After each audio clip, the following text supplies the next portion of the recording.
Hello, and welcome to Season 12 of The Horrific Podcast. We're two friends who live in different places but share a love for scary movies. Each week we watch the same movie on our own and then hop on a call to discuss it. This season, the theme is blatant pandering. We're going to review 10 movies that were either made in or set in the U.S. states that have downloaded the most episodes of The Horrific over the last few years. This will be a shorter season, so we may work in some listener recommendations and horror news along the way too. Thanks for listening.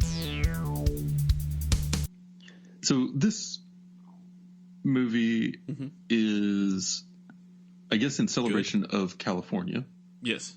So we are continuing with our mini-series of episodes about movies that either were filmed in or take place in the states that listen to us the most. Yes. Based on analytics data that we pulled like 2 months ago. Mm-hmm. And may not be accurate. But this one, California, this felt like a very, very 80s California movie to me. Like it doesn't feel like a glamorous, like 2010s Hollywood movie. It doesn't feel like a, gritty San Francisco movie. It's more like smaller town. Like this is what life would be like in the summer in California in a smaller town. Yeah, I can definitely see that. I think it's also like, for me, it's like, yeah, this is like when you watch it, you're like, yeah, this is the 80s. Like there's just, you can immediately watch this, and if you hadn't been living under a rock, like, oh yeah, 80s. Yeah. That's what we're trying to get here. Yeah. So I didn't love this movie. Mm-hmm. That's probably predictable, but it is. You do know it's supposed to be a comedy horror, though, right?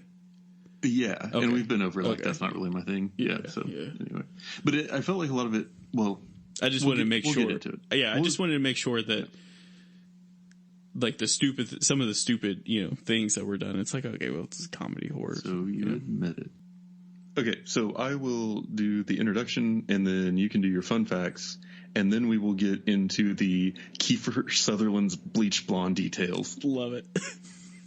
In 1987, Warner Brothers brought us The Lost Boys, a comedy vampire horror movie directed by Joel Schumacher.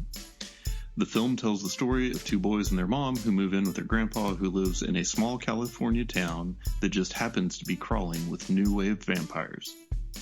The vampires are a bad influence on the older brother, and it all concludes with a battle for his soul. This movie was made on a budget of $8.5 million and brought in over $32 million at the box office. It can currently be rented for streaming on Amazon Prime Video. So what did you learn about this movie? So this, I think this movie was like the reason why you ended up having like Corey, the 80s, Corey Feldman and Corey Haim. Yeah. Like they're, going off. I think it was from this one. Which, like I love 80s films, but like I couldn't tell you anything else past that they were friends. Like I don't know anything else about that. I just know a lot of people know about them. I don't know. But it was their first film together, which, I liked it. So the name of the city was called Santa Clara, but that's because Santa Cruz wouldn't let them use the name because they didn't want to be known as the murder capital of the world,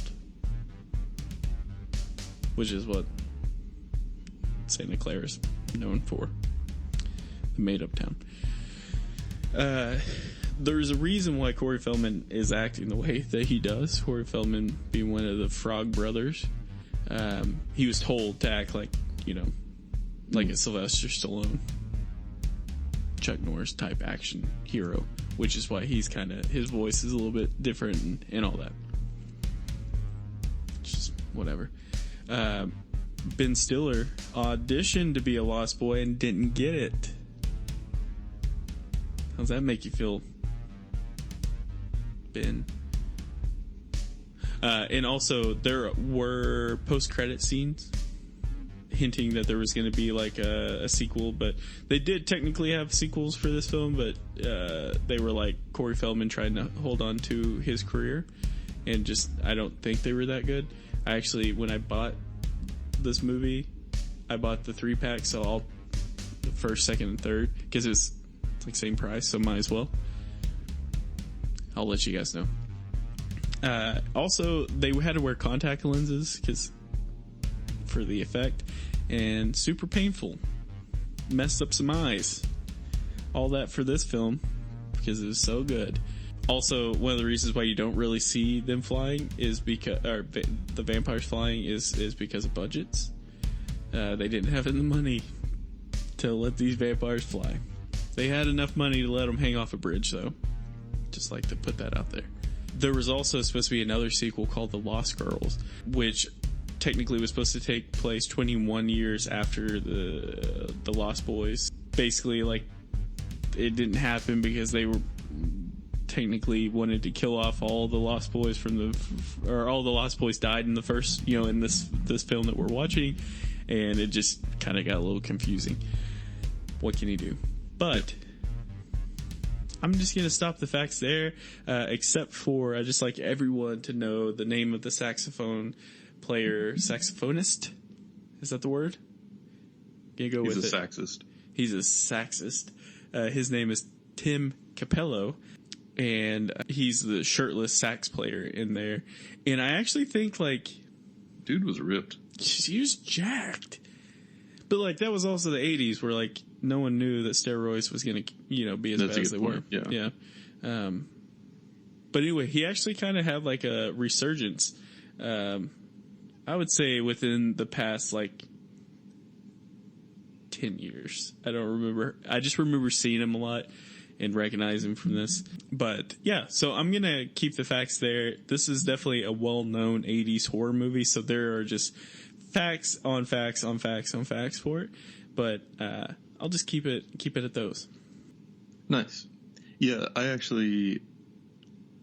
got really fixated on that beach concert scene because it got me thinking about, like, I feel like a lot of times in a movie, a concert scene just doesn't match. And it's like clearly music that the person who's making the movie really likes, but it just doesn't make sense for the characters. But then I was like, but also, like, the 80s in general, the characters didn't make sense. Yeah. Just in real life. Because, like, I feel like in the 80s, like, rebellious people would wear, like, a punk rock jacket from the 70s, and then they would have, like, mom hair from the 90s, and then they would listen to music that was just like a toy keyboard drum machine. Like it just nothing about it makes sense to me. So maybe this was accurate. Like, maybe in 1987, like, teenagers were going down on the beach in California and just, like, rocking the hell out to some, like, smooth sax music, Probably. I mean, I think so. For me, I guess the way I kind of see it, and this just started when I started making, like some my own content, on my own royalties for songs cost a lot. I tried to use one of our band's songs on a video, and it got flagged saying I didn't have permission to use it. And I was like, me and the drummer, we wrote the song. Like, we wrote it. Right. So for me, I just kind of always like, wait a second, like, are they just putting this terrible song in because they can't afford to get, a Shania Twain song, or something like that? That's just my thought. But no, you hit the nail on the head. She only makes bangers. I'm speechless, Daniel. Speechless. But that is how I can explain that. But you are spot on with the dressing and all that. But, like, even looking back at, like, pictures of, like, my parents, from the 80s, you're like, yeah, they were definitely, like, very interesting how they dressed. Shoulder pads on everyone. Let's just put it that way. Yeah. Mullets for days. Like the Lord intended. Right. Yeah. Yeah, so I feel like there was quite a bit of just kind of, like, kids hanging out in this movie. And another thing that didn't make a lot of sense to me was when, like, the new kid impressed the bullies with his expert knowledge of comic books. It's like, oh, don't beat me up. I'm not a nerd. I can tell you about issue number 1 of Superman. Yeah. It's like, you're the toughest nerd out there. Is that how it worked for you? Like, did you ever not get your ass kicked? Because you... I never got my ass kicked one time, actually. Never. Oh, man. Handed out one ass whooping. I feel bad about it to today, actually. I'm not a fighter. There are actually a number of things in Spider-Man the Animated Series that aren't consistent with the real-time life. Yeah. No. Yeah, for sure. I think, it's strange, but I also just think, like, this was also the time when we could get away with watching, like, this, I feel like, in the 80s would be considered a kid's movie. I was actually just about to bring up that going into it, I did not have this expectation, but once I sort of, like, shifted my thinking, it made it a lot more palatable. Yeah. Is that this movie was clearly intended for kids who were, like, right on that edge of being not old enough to see it yet, would get to see it and think it was really, really cool. Yeah, and I think it was also during the time when, like, this, like, your kids watching, like, a rated R film, like, that's what they snuck into the theaters to do it. You know, it's just, like, all part of the process, I guess. You know, it's just something like, I don't know. And I don't know when, like, the ratings of films, like, really got drilled down to what they are now, but, like, this would have been, you know, a movie that not just my parents would have let me watch, but, like, I think a lot of other kids' parents. Like, I don't feel like it's that bad, especially compared to what we got today. I also think maybe they should go back and review films and be like, hey, this isn't really a rated R film anymore. This is PG-13 or whatever the case. But, it was almost like a rated R Goonies in a way. That's the way I saw it. Yep. I had a part of my notes that were talking about thinking that this had very much a Goonies vibe. Yeah. Which is why I think one of the reasons why I enjoyed it, because this wasn't one I watched when I was younger. I didn't watch this until... really? For some reason, I thought this was one that you had known for a long time. No, and I can explain, and I think it'll make sense to you. The reason why I think I like it as much... Well, first off, it's just, this is in my alley, but the first time I watched it was when we were doing our Esquire list. Oh, okay. And, you know, we were in... a lot of rough ones with that one. Yeah. And I think it was just like around Halloween, it was a refresher kind of thing. Maybe it wasn't even, I don't remember, but it's my sister-in-law's one of her favorites, and we had a movie night, we watched it, and I was just like, what is this thing? Yeah. What is this? So it tells me a lot about it. No, I'm just kidding. It does. Yeah. No, so I guess the general high-level storyline is that you've got these... The mom has been recently divorced, and so she's moving back in with her dad and taking her two boys with her. She is moving back to California, and so the kids are, like, meeting the people in the town. The mom's getting a job. The older brother, whose name is Michael, which was said very dramatically a number of times, sort of gets a crush on this girl named Star, and then ends up hanging out with her friends. And there's a lot of machismo trying to, like, establish who's the most, like, tough among them. But when it really comes down to it, he gets a little wimpy. But then you have the younger brother who is sort of hanging out at the comic book store and making friends with the Frog Brothers. The Frog Brothers, yeah. And so then the Frog Brothers are obsessed with this idea of hunting vampires, and they're convinced that the town is full of vampires, which you find out to be true. And then they're sort of, the older brother gets, he drinks blood wine, which will turn you into, like, a partial vampire. It'll get you there eventually. Yeah, and then you have, like, if you can kill, like, the parent vampire somehow, the head vampire, then that will make all the half vampires turn back into normal humans, and then you will at that point just be free. So the younger sibling and his friends are trying to investigate and find and kill the head vampire before the older brother becomes a full vampire and can't be turned back. But all of his friends want him to kill someone because that's what would make you into a full unredeemable vampire. Right. Yeah. Yeah. Which is a lot of vampire lore that I had never heard before. I mean, just saying. We talked last week about kind of being interested in when we have these sort of, I guess, established subgenre horror movies, where they add kind of some new lore or some new rules, and then seeing like, does that catch on? Is it something that becomes part of like the larger tradition that gets repeated in that subgenre? And I had a hard time thinking of other vampire movies. Like, I think definitely the idea of like the head vampire is one that we see, but I couldn't really think of a lot of this concept of like the half vampire that can be turned back. Did you have any examples of that? No, not off the top of my head here. I do remember reading up about how it kind of helped shape like vampire films, from like the 80s on. But no, I not any that I can think of right now. I don't think I've watched like a ton of vampire, because like up until this point you kind of seen them all. Yeah, I mean, I guess technically they still have like some of the traditional aspects, obviously the teeth. I guess you could say the appeal, the sex appeal of them. Yeah, but so I got a comparison to throw out there. If you say Twilight, I'm driving to your home right now. Oh, Twilight. Wait. Let me finish. I don't have plans this weekend. Say the closest today, brothel next to your house, and I'm going to swing. That's why I'm sorry. Okay, so I wanted to say that the Lost Boys to vampire movies is as I Know What You Did Last Summer to slashers. Say that one more time. Sorry. I'm doing it like an SAT question or ACT. I can't remember. I never did either one.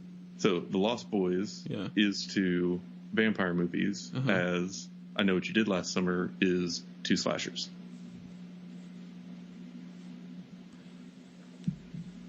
In what sense? Or maybe Scream. In that it is very much like a teen movie that is very much set in the time that it takes place. No, that's actually super fair, because it wasn't Scream rated R too. So it's like the same kind of, no, you're absolutely right. Where I don't know if I'll hang with the I Know What You Did Last Summer, because that's just not like I'll watch it and I like it, but it's just not the same for me like what Scream and Lost Boys would be. But no, I think that's absolutely fair to say. Yeah. I feel like I can come to terms with that. Yeah, for sure. I mean, it's definitely like, no, I'm actually a little stunned, because that's actually very accurate, because it's rated R, but it's made for like older teens, maybe they would say college. I don't know why Lost Boys would be considered that, but no, I think that's very true. I think both movies meant the same to the same age group each time that they came out. Yeah, I can see that. Yeah. Did you have any favorite scenes in this one? Yeah, for sure.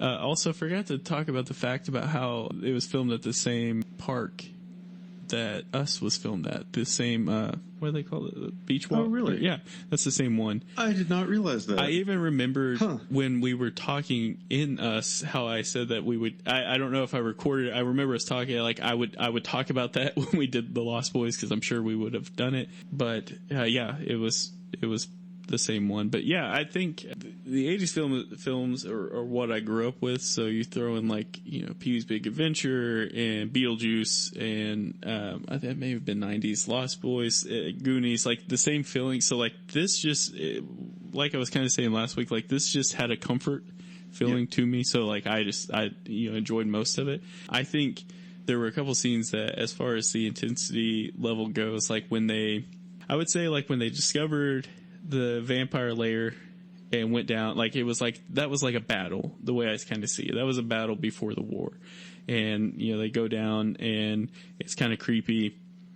It's definitely like cartoonish in a way because it's an 80s film, and the intensity for that scene I really enjoyed. I love the like build up to the fight. I'm thinking of not People Under the Stairs, the one that has Kevin Arnold and he is Monsters, Little Monsters. I was thinking Little Monsters. That's why I think I loved them building up and getting the garlic and all that stuff ready, because in Little Monsters they kind of do the same with lights and flashlights and batteries and stuff. Super, the build up. So my favorite scenes are just scenes that remind me of other films that I loved. So I'm probably not that fair, but this is my house. I have to defend it. Yes. Yeah. No, yeah. Perfect example. Yes. Yeah. 100%. I'm right there with you. Yeah. Yeah. I had I thought there were a couple good scenes. One was when are on the beach and they're about to attack the group of like people who are partying. Yeah. And then Kiefer Sutherland just goes full vampire face for the first time. Yeah. I thought that was a really good like jump scare moment that I was not expecting. Uh-huh. And then when they attacked and the whole way that they filmed that attack scene, I feel like they probably made it almost like intentionally hard to tell what was going on because of budget constraints. Yeah. But I thought that ended up making it one of the best scenes in the movie because it was just so like, what is going on? This is just like brutal chaos. And that's exactly what it was meant to be. So I thought that was really effective. Yeah. 100%. But then, so there's kind of like the big battle in the house towards the end. And I thought like that was good because it was action and it was kind of silly, like you would expect because it's still, meant to be comedy. But I feel like the best summary of the whole movie was the scene where Sam shoots a vampire with an arrow that goes like through him and into a stereo. Mm-hmm. And that somehow makes the vampire explode. Like, but play music at the same time. Yeah. But you just kind of have to go with it. It's just like, well, okay. Like it was a memorable scene, Checks out. Like you're there to have fun, not to explain everything, right. Mm-hmm. So, well, and when it's a film made for kids, I feel like you don't have to explain as much. Yeah. Hey, how tough did you think old Grandpa was? Just from the fact of like, this is just me talking here. He was a Looney Tune, but like I wish I had a grandpa like him. Yeah. Well, I mean that's squad goals, right? I mean that's true. Yeah. Yeah, 40 more years. That's where we can only hope we are. Yeah. Yeah, but it was just like they stole. Like this is also the reason why the kids were acting up. I'm just saying as a parent, like you can't just say, "What I tell you when you take a car without asking, fill it up with gas." You can't do that. You go in there, give them a couple whippings. You gotta lay down the law. Yeah. But it is California, so they're probably pacifists. Yeah, that's true. So. Yeah. But yeah. What else did I have? Oh, there was another spot that I kind of tracked as like new vampire lore. Yeah. And that's if you invite a vampire into your house, then they aren't allergic to pastas or garlic or anything anymore. Which seems like kind of a cop-out, but it did make for a good twist in the movie.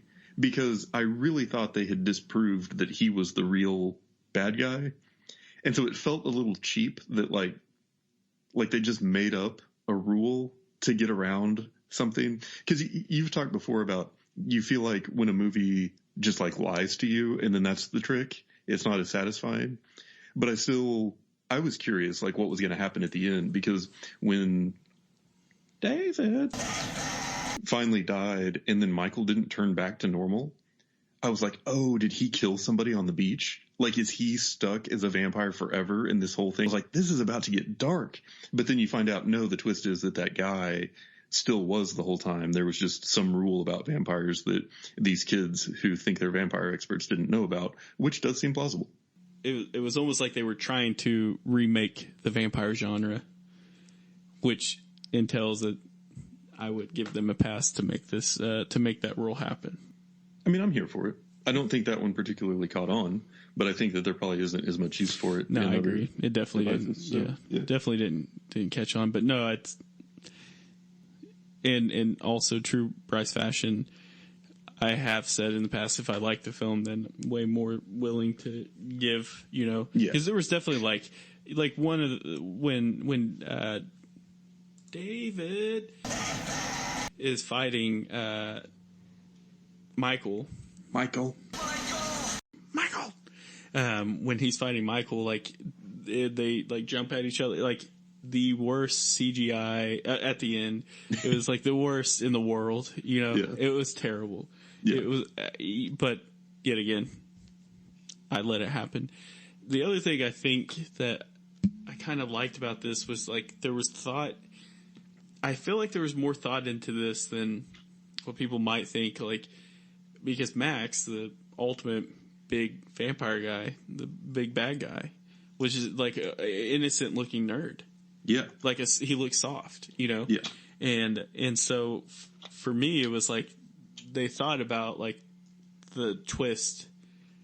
Like that was the twist, from the get go. Not that it was like the craziest twist in the world, but still, they put thought into it. And it wasn't like they just brought him in at the very end. Yeah.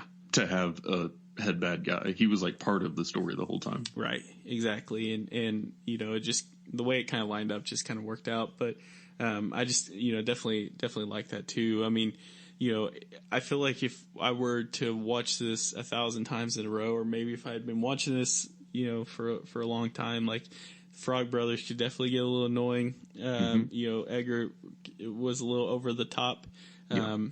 But, at the same time, it did provide some comedic parts to it, talking about like when they go get the holy water from the church and, all that stuff.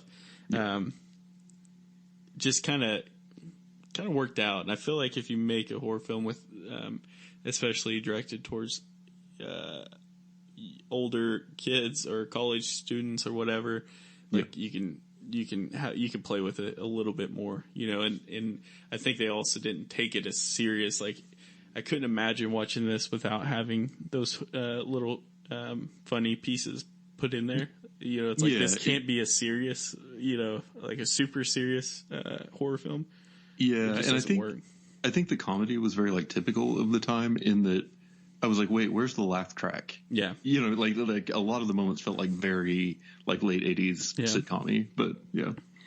The only other thing I had in my notes was that Corey Haim as Sam seemed to be allergic to closing his mouth. Yeah, for sure. That was a weird boy too, because he was like, when they're going to the cave, the scene I was kind of talking about that I liked, like he was in this kind of like preppy blue sweater. I was just thinking like, you're kind of a nerd, man. Like, why are you wearing a sweater? Well, he did know literally everything about comics, so that's true. Actually, yeah. It was also weird too, because you're like, wait, should Corey Feldman have played Sam and Corey Haim played the bad guy, or the bad boy? Yeah. Whatever, but no, I think it worked. Still. Yeah. So, I mean, I feel like this is one you could probably like watch with your kids. Yeah.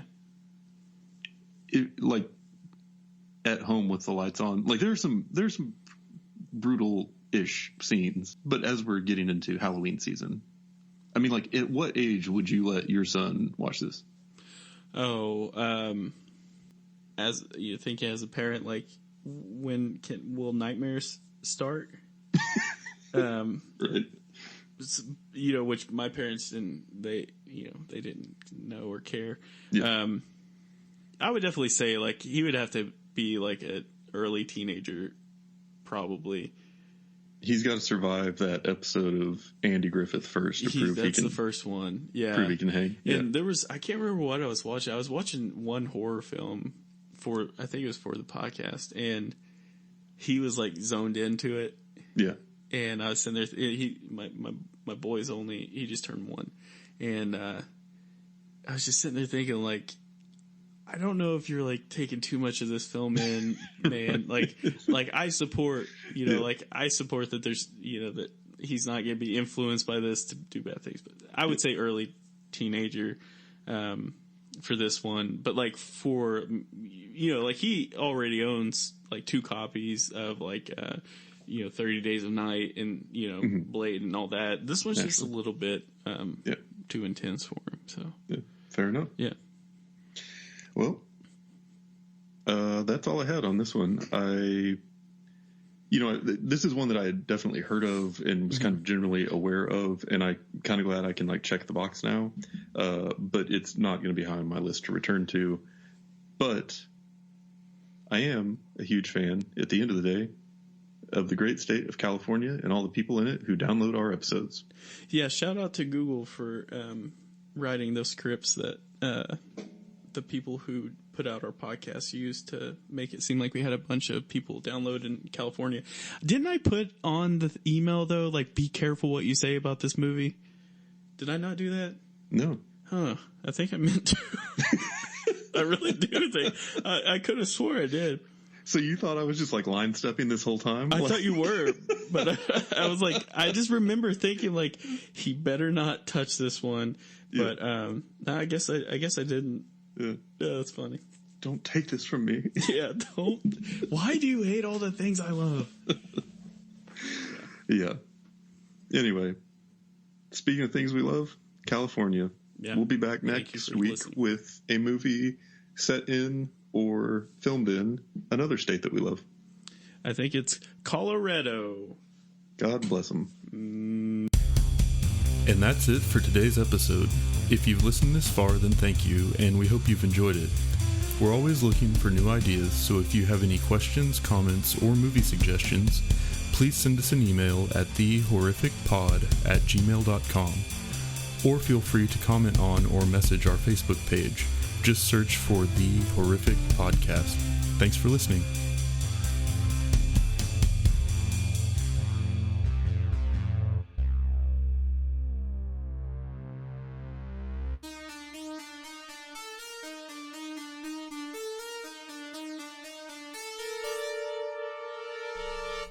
We are recording The Lost Burrs. You might be, but I'm not. We're recording The Lost Burrs, and you're gonna like it. You can't make me. Actually, you probably can. Whatever. So here's the thing. Yeah. I have a prediction on this one. Prediction. Kind of have a feeling you're gonna like this one more than I did. Yeah, I've come to terms that you just don't like good horror movies.